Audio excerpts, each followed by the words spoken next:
Skynet wants to hear our playful banter. Hi, everyone. Yeah.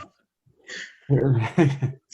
So, Malcolm wants to keep it light and breezy now, so we started with the playful banter and then realized we were recording any of it. So now we yeah, can grim and start talking about cannibalism and the shit we usually talk about. yeah. So, Sunshine over here and Buttercup over there are going to be talking about what self-defense and martial arts have brought to our lives aside from making us safer. What kind of cool stuff came from learning these things and practicing and training, and what did we get out of it? And because what we want to do is generate a conversation about what we want students to get out of it at large, because there's a lot of people with a lot of different goals. So I will let you start because you are the more interesting person in this conversation. What do you, or did you, or have you gotten out of self-defense and martial arts training aside from learning to beat people up?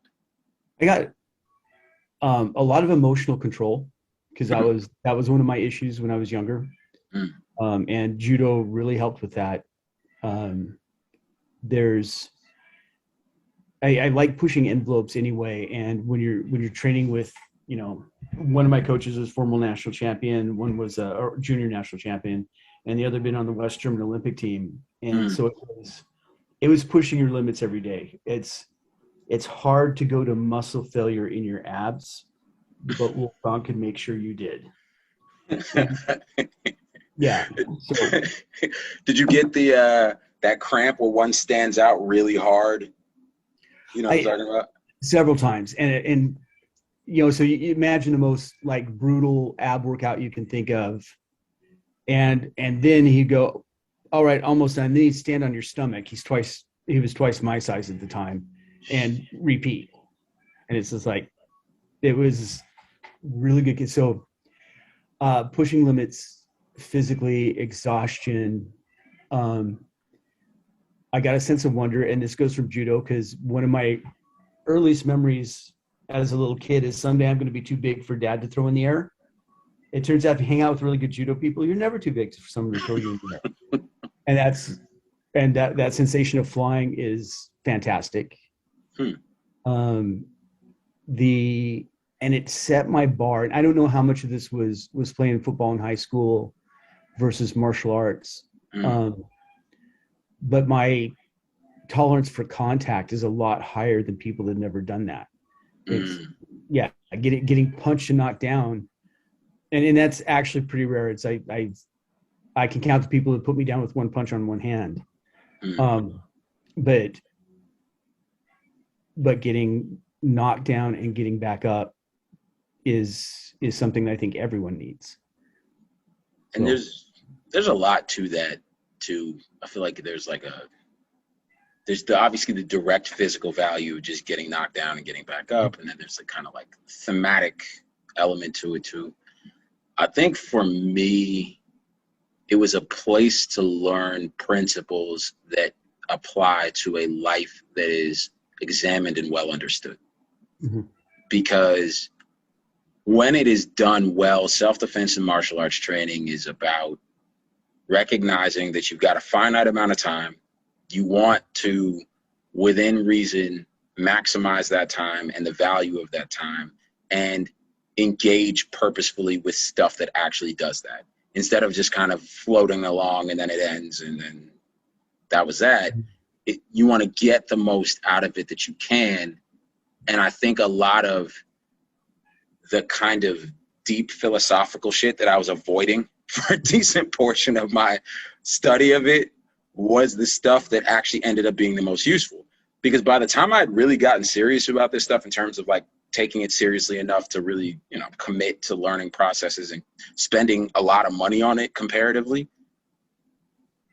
I was done with the most dangerous parts of my life. The parts where someone was going to kill me had come and gone at that point. So it wasn't really like, oh, I'm worried about getting mugged. It was more like, this is interesting and cool and fun.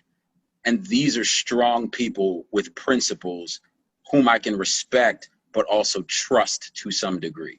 Because Mhm. prior to that point, outside of relatives, most of the people who were strong in the physical ways and able with violence were terrible people.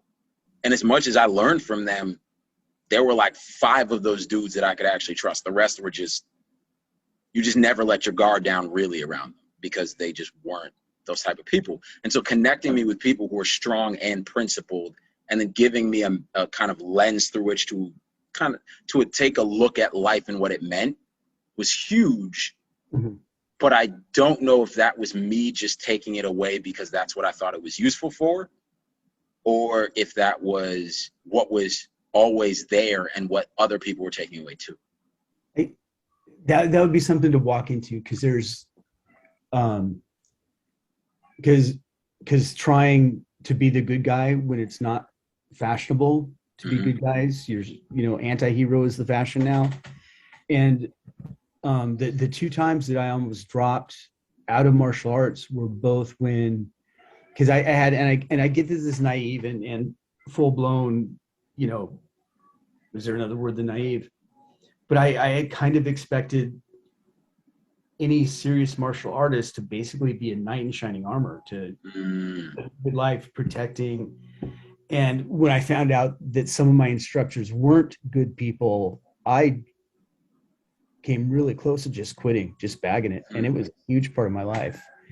And so that moral aspect, and this goes into the, we like making strong people because we can't find enough. And that goes into good people too. And I don't think there's a lot of evil in the world. I've dealt with some of it, so I'm not going to say it doesn't exist, but there's way more selfish and lazy. Yeah. And finding people, it's hard to be lazy when you're working as hard as we were working. But yeah. That distinction between evil and functional evil is a separate thing, because to me, functional evil is selfish, stupid, and short-sighted, and it just kind of comes out in the form it comes out bad. But I draw a distinction between someone who's selfish and lazy and someone who enjoys hurting people. Yeah, doing it for its own sake. That is the punchline. But I think you're right. I think the other thing is I never saw bad people as strong.